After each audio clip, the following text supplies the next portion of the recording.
Hello friends, আমার নতুন ভিডিওতে আপনাদেরকে স্বাগত। আজকে অনেক দিন পর আমরা তিনজনাই মিলে একটু চিত্রালয়ের মাঠে যাব। কারণ অনেক দিন ধরে বাড়ি বসে থেকে থেকে না ভালো লাগছে না। আমাদের পাশেই যে মাঠটা আছে সেটাতে কিন্তু আমরা রোজই প্রায় যাই, কিন্তু ওই মাঠটাতে অনেক দিন যাওয়া হয়নি, তাই বাড়ি বসে থেকে ভাবলাম চলো আজকে একটু ঘুরে আসি।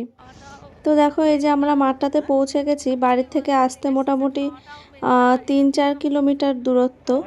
তো 4-5 মিনিট বা 7 মিনিটের মধ্যে কিন্তু আমরা এখানে পৌঁছে যাই। তো দেখো চলে এসেছি। আর বাইরের দিকে বার হলে মাম্মামও সবাইকে দেখে, তো ওরও খুব ভালো লাগে, কারণ সব সময় তো বাড়িতে একাই থাকে। তো আশেপাশে সবাইকে দেখলে ওর মনটাও একটু ভালো লাগে।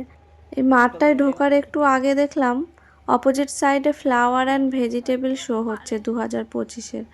তো ভাবলাম এখানে খানিকটা সময় কাটিয়ে নিয়ে ওখান থেকে একটু ঘুরে যাব, কারণ এই সমস্ত প্রদর্শনীগুলো না খুব সুন্দর হয়।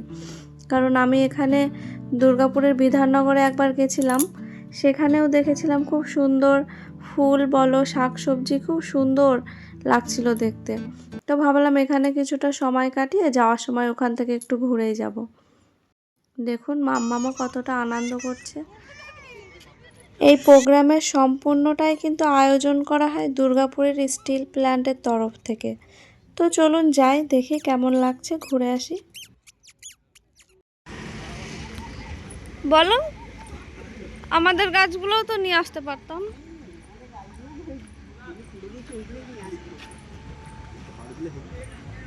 হ্যাঁ, এগুলো আগে ছিল, ঠিক আছে।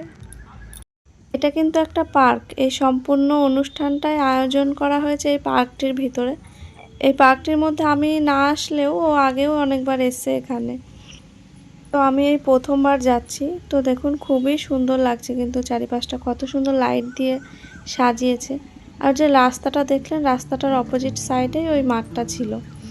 তো বুঝতেই পারছেন কতটা কাছাকাছি রাস্তার এদিকে আর ওদিকে। তো চারিপাশটা লাইট দিয়ে এত সুন্দর সাজিয়েছে, দেখতে কিন্তু খুবই ভালো লাগছে। তো ভিডিওটা যাতে বড় না হয়, তো তার জন্য একটু স্পিড করে দিয়েছিলাম। তো দেখুন এই পাশটা মানে বাঁ পাশটা সম্পূর্ণ ক্যাকটাস গাছ দিয়ে ভর্তি, বিভিন্ন রকমের ক্যাকটাস গাছ। খুবই সুন্দর লাগছিল দেখতে। দেখুন মোটামুটি যত রকমের ক্যাকটাস গাছ আছে সবই কিন্তু এখানে নিয়ে চলে এসেছে প্রদর্শনীতে। তো চারিপাশটা কত সুন্দর লাগছে দেখুন। এখনও যেহেতু সন্ধ্যা হয়নি খুব একটা, বিকালেই আছে, তো তার জন্য লোকজন এখনও আসেনি। একটু সন্ধ্যা হলে এই জায়গাটা পুরো একদম ভরে যাবে। তো এই পাশটা দেখুন সম্পূর্ণ গোলাপ ফুল আর জারবেরা ফুল দিয়ে সাজানো আছে, খুব সুন্দর লাগছিল দেখতে। তো এরকম ফুল দেখতে কারই না ভালো লাগে বলুন। এই পাশটাতে দেখুন সম্পূর্ণ পাতাবাহার গাছ দিয়ে কত সুন্দর ভরে আছে। আর এই যে ফুলের রাজা গোলাপ একদম সবার মাঝখানে বসে আছে। তো এত সুন্দর লাগছিল চারিপাশটা দেখতে। আর এই যে বিভিন্ন রকমের চন্দ্রমল্লিকা, কত রকম কালার দেখুন, সবকটা কালারই কিন্তু খুব সুন্দর লাগছে। আর চন্দ্রমল্লিকার পরে এই পাশটা সম্পূর্ণটাই কিন্তু পিটুনিয়া গাছে ভর্তি। আমাদের কোয়ার্টারেও কিন্তু আমরা অনেক পিটুনিয়া লাগিয়েছিলাম এবার, হয়েছিল কিন্তু গাছগুলো খুব সুন্দর। আপনারা তো নিশ্চয়ই ভিডিওতে দেখেছেন, তাই না?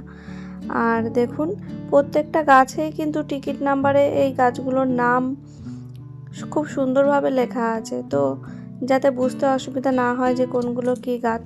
তো এই গোলাপ গাছগুলো দেখুন কত রকম ফুল ফুটে আছে। তো সাদা, গোলাপি, লাল, কমলা, তো সব রকম কালারেই কিন্তু এখানে আছে। দেখতে কত ভালো লাগে না? এরকম গাছ যদি বাড়িতে একটা বসানো থাকতো তো কত সুন্দর লাগতো। মনটা একদম ভরে যায় এই সমস্ত গাছগুলো দেখে। আর এখানে তো সবগুলো কাচের বোতলে একটা করে জারবেরা ফুল লাগানো আছে। তো কত সুন্দর কালার ফুলগুলোর। আমরা বিয়ে বাড়িতে গেলে খোপায় একটা করে জারবেরা দিয়ে যেতাম। আর এখানে দেখুন কত সুন্দর কালার, প্রত্যেকটা শাড়ির সঙ্গে একটা করে ম্যাচিংয়ের ফুল আছে। আর এখানে দেখুন এই বোতলগুলোতে কাটিং গোলাপও রাখা আছে। আর পাশেই কিন্তু ছিল হচ্ছে গোলাপ গাছ সমেত ছিল। আর এইগুলো আবার কেটে একটা করে বা দুটো করে কাচের বোতলে সুন্দরভাবে সাজিয়ে রেখেছে। তো এই সামনে সরস্বতী পুজো আসছে, আপনারা কিন্তু চাইলে এখান থেকে একটা ফুল আপনার প্রিয় মানুষকে দিতেই পারেন। তো দেখুন কত সুন্দর লাগছে। তো এখানে কিন্তু আমরা অনেক সময় কাটিয়ে ফেলেছি, আর বেশি সময় থাকলে হবে না, কারণ সন্ধ্যা হয়ে আসছে। আর মাম্মাম যেহেতু ছোট, তাই বেশি রাত পর্যন্ত বাইরে থাকা চলবে না। তো তার জন্য আমরা এক্ষুনি এখান থেকে চলে যাব। তো এখানে কোন ফুলটা সবথেকে আপনাদের ভালো লাগলো, বা কোন গাছগুলো আপনাদের বাড়িতে আছে, তো সেগুলো কিন্তু অবশ্যই কমেন্টে জানাবেন। আর এই টেবিলটাতে দেখুন কত সুন্দর ডেকোরেশন করে রেখেছে, এটা কিন্তু আমার সবথেকে ভালো লেগেছে। এটাও কিন্তু একটা আর্ট, তাই না? গাছ দিয়ে বা মূর্তি দিয়ে এত সুন্দরভাবে সাজিয়ে রাখা জিনিসগুলোকে ফুটিয়ে তোলা মানুষের মনের মতন করে। তো যাই হোক, ওখান থেকে ঘুরে আসার পরে যে আমরা আবার চলে যাচ্ছি। তো এখনও সন্ধ্যা পুরোপুরি হয়নি, তো তার আগেই আমরা চলে যাচ্ছি, কারণ আগেই বললাম যে মাম্মাম ছোট, তো সেই কারণে বেশিক্ষণ বাইরে আমরা থাকি না এখনো পর্যন্ত। তো আবার নতুন কোনো ভিডিওতে আপনাদের সঙ্গে দেখা হবে। তো আজকের মতন টাটা বন্ধুরা।